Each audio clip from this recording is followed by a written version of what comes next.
As a home business professional, we often have to deal with upset customers. And in this video, I want to talk about one of the strategies that I've been able to implement recently to be able to work with upset customers, specifically on how I address their concerns and how I can utilize basically what is the accusation audit to get them to lower their defenses and to feel like they're really being heard. And we're taking that tough situation, that tough customer, and turning them around and helping them to become a loyal fan of our home service business. Let's party. Okay, so I have to go into a little story real quick, specifically because I had this really interesting conversation with a colleague of mine. I'm not going to say his name, but he knows who he is. And specifically, he dealt with a situation that it just took him for a loop. And he tells me that he went to this home that was dealing with a broken garage door spring. And when he gets to the home, he notices that the customer, which I believe is a tenant, he's a pretty off. He's not really sure what's wrong with him. But in response to a question that the tenant had asked him, he basically reaffirmed or just simply mentioned that he would take a look at the concern. And the tenant, the customer, simply thought that with that response, he was giving him attitude. So from there, my buddy, my colleague, pretty much is just not sure where to go to. Well, he knows what to say and what to do, but he's thrown off for a little bit because he did not feel like he was displaying attitude, like he was showing disrespect to this tenant homeowner. We could even call him a renter. And let's be honest, renters have rights, homeowners have rights, tenants have rights. We want to be able to address those concerns, to address those rights. And whenever they feel like they're being disrespected or we are showing attitude, let's be honest, we all have bad days. Well, it's a great opportunity to be able to show them that that's not the case, that our desire is to help them with their home service business needs, or not so much the home service business needs, but their home service needs, their residential home issue, their pain point. And once we address that, then we're going to help them to navigate through the process of what needs to be done. Of course, I wasn't there, so I don't necessarily feel that one side was right over the other. And it's important not to take sides because, again, I was not in the room. I did not see all of the variables. I did not see or know the context of the conversation. But what I do know is that this colleague, this friend of mine, he is a solid guy. He cares about, one, his home service business, two, his customer, and three, how he is perceived as a home service professional. Now, let's just pause right there real quick because those three factors are very important. Of course, we have to care, and it's in no particular order that I mentioned these things. I mean, you could care about how you're perceived first. You could care about your customers first. Let's just go ahead and address the ideas behind these 3 points. You care about your home service business because in reality, your home service business is what feeds you. This is what's going to feed your family. When your home service business is in a shambles and you're not doing business right, you're not managing your home service business right, and you have a number of customer complaints, one after another, that's the time to pump the brakes. That's the time to stop, pull back a little bit, get a bird's eye view, reframe, reset, review, and move forward, changing those iterations where necessary to make your home service business right.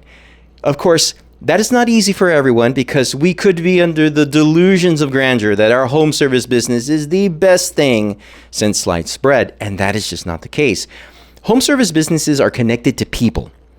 And if the people are not right within that home service business, I don't care how great the work is. I don't care how great the marketing or the branding is. That home service business will not succeed in the long run. So focusing on the home service business is important. Number two, focusing on the customer. Thinking in terms that your customer is just that person right then and there. You are dealing with a customer, but there's also the person behind the customer. That is the person that encompasses everything about that customer. It's like when we do, and of course there's a great podcast. I've been listening to this podcast recently. I don't want to necessarily steal from his ideas, but it's Jefferson Fisher. He brings up a great point when it comes to, like, for example, waiters or waitresses that are kind of like disgruntled, or you just have bad service at a restaurant. Well, clearly you could see that there's the waiter, there's the person waiting on us, but then there's also the person behind the waiter. So in some cases and in some circumstances, we can display a lot of empathy with our servers because in essence, they're dealing with stuff in life, and at the same time, they're having to basically fulfill their job and deal with customers, sometimes not the greatest customers. I've known to be a jerk to certain waiters. I'm so sorry. I have to apologize to all the waiters and waitresses that I've been a jerk to, because I have probably carried on some baggage when I go and I make that appointment, or that is when I go to lunch. Whatever the case is, the point that I want to highlight here is that when we are dealing with our customer, it's the customer that we're dealing with at that moment. But then there's also the person behind the customer, everything that encompasses that person, whether they're a father, a brother, a son, I don't know, someone who's basically going through stuff. And we're all going through stuff right now, right? Every single one of us. We can't exclude anyone. So if we take that into account, we display a little empathy. We try and perceive, what's this person? What's everything about this person? Sometimes we could even observe, like, for example, maybe they are not feeling well. Maybe they're like limping. Maybe they're like aching as they hold their shoulder, their back. Maybe we could see their tired eyes. Maybe we could see that the house is a little not upkept. Maybe they're dealing with something. Maybe they're dealing with a family member that's sick, ailing, aging. Perhaps they're dealing with something in themselves, whatever the case is. Being able to understand the customer better by understanding the person that encompasses everything about that customer will help us in our home service business strategy to deal with those complaints and basically those customers that just are just upset and they take it out on us. And that's what I had explained to my colleague. He's a solid guy. I am certain that he did not display a level of attitude that would necessarily make anyone feel like, oh my gosh, this guy's disrespecting me like to the 10th degree. I doubt that's being the case. As a home service provider, we are invited to someone's home. So there's a level of dignity, there's a level of respect, there's a level of integrity that we want to assign our homeowners. And we definitely want to be able to show how grateful we are that they have invited us into their safe haven, their safe space. I'm very conscious of that whenever I deal with a customer, especially when I know that a customer is already on edge because of their situation. And even more so after we've done a job, after we've kind of finished a situation with the job, and or I should say he's finished the job, and then there's a situation that arises. Well, definitely, that's where I want to be extra empathetic and in tune to what my customer is saying, knowing that, we're coming in, fixing a mishap or something that we didn't do on our part. Number 3, basically working on oneself, right? So that kind of goes back to point number 1, but the idea is I need to make sure that whenever I'm starting my day and I'm about to deal with a customer, I need to take an introspective look at my person, who I am, what I'm going through, and realize, hey, I deserve a little bit of grace. Now, if I'm willing to give myself that grace, then I have to give it to others, right? Show a little grace. In the sense that we know that some people are just probably going to respond to a certain way that we may not necessarily agree with, maybe we don't accept, maybe we don't appreciate. But here's where we can take a lesson from the duck, right? We've heard that analogy. We've heard that illustration. Ducks, like water on a duck, right? Water gets on a duck, and that water just simply comes off the duck. The duck is an amazing creation because the way his feathers are made, the oils, or I should say the dust on the feathers, enable him to stay pretty much dry after the effects of water being splashed onto him. And granted, his feathers do get wet, but the truth is that they stay so plump, they stay so buoyant. I marvel, I admire the lesson that we learned from the duck, right? In the sense that he's unfazed by the water. He's unfazed by the situation. By extension, we could be like a duck. We could let those situations or those attacks or perhaps maybe those misguided words and just simply let them run off our feathers like water. Obviously, when we think about how we ourselves need that level of grace, we could tend to be, I would say it's difficult at times to be difficult, right? It's difficult to be difficult while being difficult. I don't know if that makes sense, but what I'm trying to get at here is if we see and recognize that we are being difficult, that the situation is difficult, that there's certain parameters that make this difficult, well, then we're just going to step back, right? I commended my friend greatly because I know that in his mind, he probably felt to a certain degree like he failed. And that's not the case. And I say probably because he didn't necessarily say that to me. But one of the things that I did perceive from the conversation that we had is that he definitely wants to do better. And I commend him for that. Because doing better is something that's going to enable us as home service professionals, as home service business owners, to excel in our craft. Let's be honest, there's a dime a dozen garage door companies out there. There's a dime a dozen plumbers. There's a dime a dozen HVACs guys. All of them are great. But what truly makes them stand out is their level of communication and how they manage the day-to-day, the ins and outs of situation that especially could escalate like wildfire. Now, I've been known to take things to DEFCON 4. And I don't know if that's just basically my person. I believe it attributes to my last name at times. And it's something that I'm trying to work on because I don't want to be like that person that goes from 0 to 60 just when a little situation comes up. So I'm making efforts to display peace, mildness, to communicate that mildness, and to ask questions. Now, think about that. When asking questions to a customer that is already upset, well, you're peering into their heart. And you don't want to ask closed-ended questions, right? Like, are you upset? Did I do something wrong? Are we having a miscommunication here? That's very closed-ended. To a certain degree, when you have a closed-ended question, it stops the communication. So what I'm trying to demonstrate, and what I definitely want to encourage you to do, is to have those open-ended questions that will guide us to attack the problem and not the person. You definitely don't want to attack the person because by attacking the person, the only natural thing that they're going to want to do is attack back. So by asking questions that attack the problem versus the person, this will enable them to feel less guarded. So one way that we can do that with questions is by simply saying, I completely understand what you're saying here. What is it that is upsetting you? What has you so concerned? What are the things that led to these emotions of yours? What can we do to make you feel better, to make this better, to make the situation better?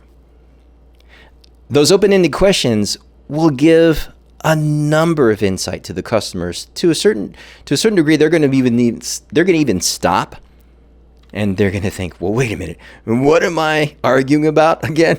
What am I upset about? Oh yeah, I'm not. Well, that's not really a big thing, right? It's easy to get upset about the little things, but when we do get upset, we just want to take into account that, again, there is so much going on already that attacking the person is not going to help. By asking open-ended questions that will help attack the problem, and that, like a home service business professional with his customer, you guys work as a team to be able to resolve those problems, to be able to fix the issue, to excel, to win. That's the dream, right? That's the dream. And I think that's what my friend definitely tried to do. He does mention that he could have apologized and tried to de-escalate the situation. And I'm going to agree with him. Again, I was not there. I did not see. He could have been completely in the clear. He could have done nothing wrong. And yet that shows a lot of humility on his part to have recognized, well, you know what, there's a level of things that I could have done that could have helped the situation. And you gotta love a person for that. We are, as human beings, we are attracted to humility. We really are. When we see someone who's humble, not that they don't think much of themselves, not that they have a low self-esteem. That's not the case in my colleague. Definitely not the case that we want to emphasize in this video. We don't want to have low self-esteem. We want to have good self-esteem. But lowly of mind is basically thinking in terms of like, you know what, I'm really not that important. I'm not what's important here. What's important is this pain point that's affecting my customer, that's really affecting his life, that he can't get out of his garage on time, that he can't get his garage closed, that he can't feel safe in his home. That's really what's important. So the humility that we display will allow us to think like, hey, you know what? This isn't about me. This is about me helping you. Or this is about you getting the help that you need. This pain point that you need to be rectified, to, be taken care of. That's awesome. Now, that one podcast that had mentioned earlier, there was a little point, and basically he was interviewing Chris Voss. And if you know Chris Voss and his work, what he's done, he's a FBI negotiator, a brilliant communicator, in my opinion. He kind of highlights the accusation audit and how you can utilize certain words to de-escalate when someone is on edge.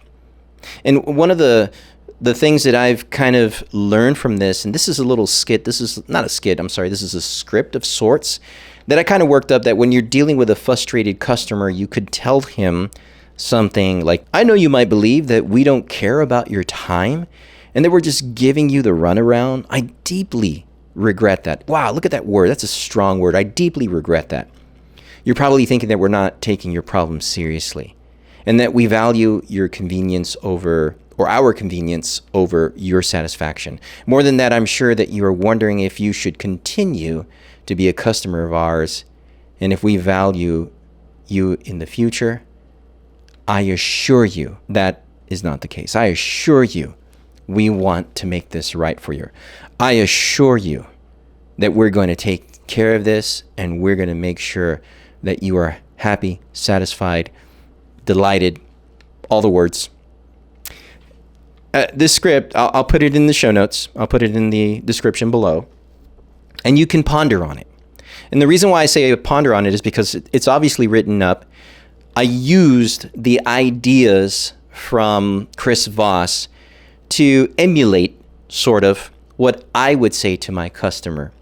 And taking into account that we say expressions like, I see you, I know your time is valuable. I deeply regret whatever miscommunication or perception of our visit has communicated today. I feel that when you address a disgruntled customer in this way, it's going to speak volumes, at least on your end, because they could continue to be upset. And that, in fact, they could get ornery. They could get right out spiteful. They could just be like super mean, like, you're darn right, and saying this and that, or they can even say, no, I don't want you here anymore. Get out of my house. Hey, we tried. We tried to express those deep, empathetic words, that communication, to be able to say, listen, I believe you're thinking these things. You're even affirming them to me. You're reaffirming them to me. And I assure you that is not what we want to do. I am certain that we're going to make this happen. We're going to attack not you, the person. We're going to attack the problem. We're going to do this together. What would it take, Mr. Homeowner, for you and I to do this together? What would it take for us to turn this around and to do this for you? Customers are really hard to come by. And especially now, I don't know, it's been touch and go. I hear a lot of people like, I was slow for a little while, and then it's just like, boom, it just like got really busy again. It's just like, oh, thank you. I'm grateful for that. But I often wonder what would happen if there was a pivotal moment in my home service business where I made the misstep of not showing that I cared to my customer, that not showing that empathy, not showing that concern, and what that would have done spreading like wildfire to my community.